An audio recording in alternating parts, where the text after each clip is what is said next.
I didn't realize the thoughts weren't mine until one of them apologized. Not for existing, for something it had done before I was ready to remember it. This is Hollow Thoughts, stories where the mind becomes the place you shouldn't stay too long. I'm not telling this because I want sympathy. I'm telling it because if I don't say it out loud, I'm afraid it will keep happening, quietly, without witnesses. It started with gaps, small ones, the kind you explain away. I'd reach for my phone and realized I'd already unlocked it.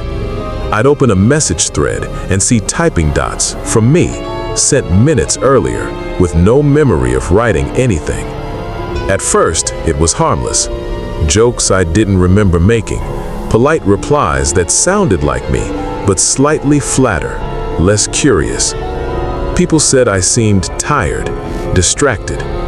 I agreed. That was easier than admitting I felt edited. I started keeping notes, short ones, just anchors. Today felt normal. Nothing strange happened. I am okay. That last one showed up the most. Then one morning, I woke up to a note I didn't remember writing. I'm trying to keep you safe. No signature, just that sentence.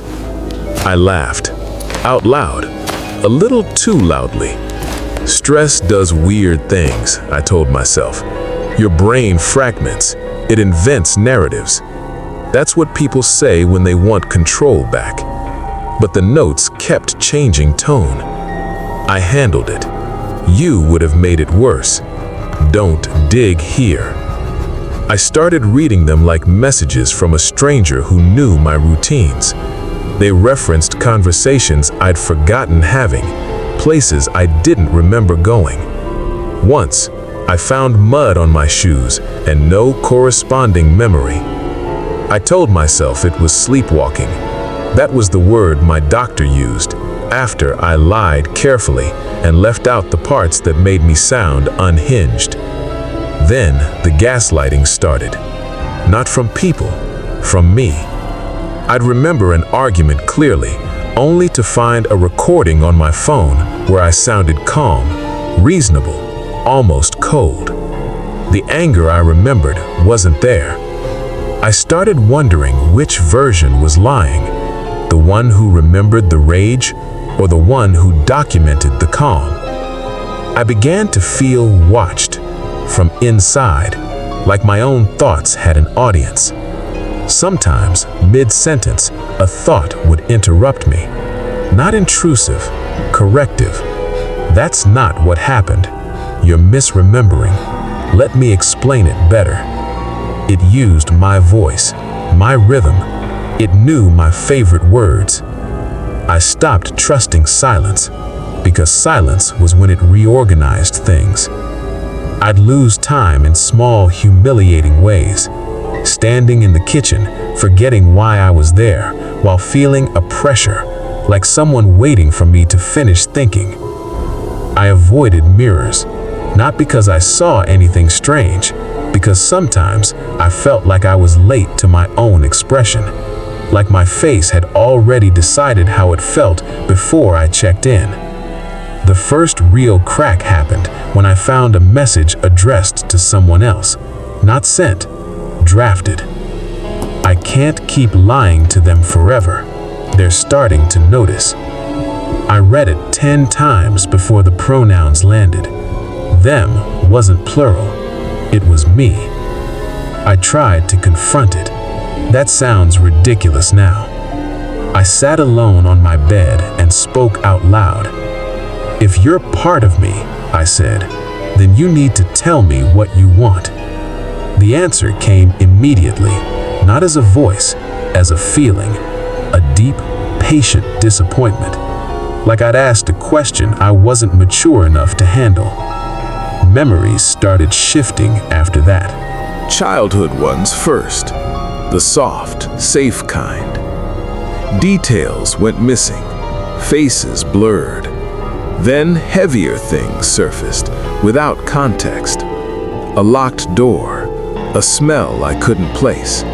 a sense of being instructed to stay quiet.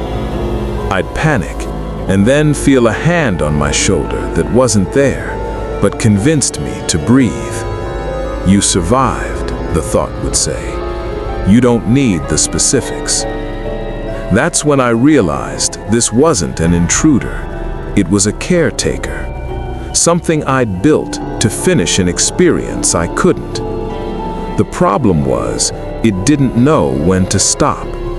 It corrected my emotions, softened my reactions. When I felt guilt, it reframed it into necessity. When I felt fear, it called it inefficient. When I tried to remember, it reminded me how much better things were without clarity. I caught myself defending it, telling myself everyone compartmentalizes, everyone lies a little to survive.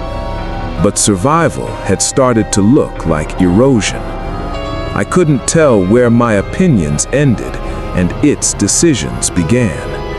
Friends said I'd changed, more decisive, less empathetic. I watched myself respond to pain with strategies instead of care. One night, I dreamed I was standing in a hallway with doors on both sides. Some were labeled, most weren't. At the end was a mirror. I walked toward it and saw myself already standing there, watching me approach. It smiled first. I woke up with a note on my chest. "We need to talk." That morning, entire days were gone. Calendar entries filled in like I'd been productive, emails sent, commitments made. I was living a life that looked efficient from the outside and hollow from within. I finally understood. It wasn't protecting me from trauma anymore. It was protecting itself from being unnecessary. So I did the one thing it couldn't edit.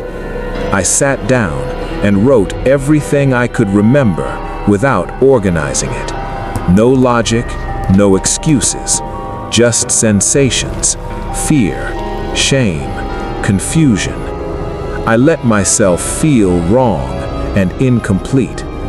The resistance was immediate. Headaches, nausea, a pressure behind my eyes, like someone trying to shut curtains. "You're destabilizing us," the thought said.